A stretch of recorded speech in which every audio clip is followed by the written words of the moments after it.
հայքերք միլսակ մեծարենց։ Սարերում մեջ կգոծգոծի այքուն գոչնա գվանքին, եղնիկները մտնշաղին թեբի կեդապ կտիմեն, աղջիկ մնե գարձես հովը, քինով մուրդի պուրումեն, բորչուրերում վրա գթարնա սարսուրի բարն հեշտակին, վանքի քովի արահեդեն գարավանները գանցնին,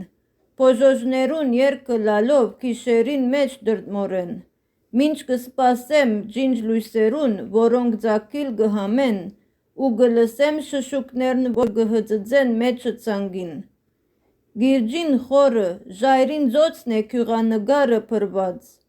դարդամորեն, հսկայական, արձիվի մցևերով, մաքիլները խորասուզած, խորշերու մեջ մթամած։ Արփշիր փույրեն, զոր գփերե ինձի արդուն անխրով, ես գերազեմ ձարերուն դակ ու գսպասեմ խոլապար, լույս բարիգին, որ իղձերս բսագելու բիդիքար։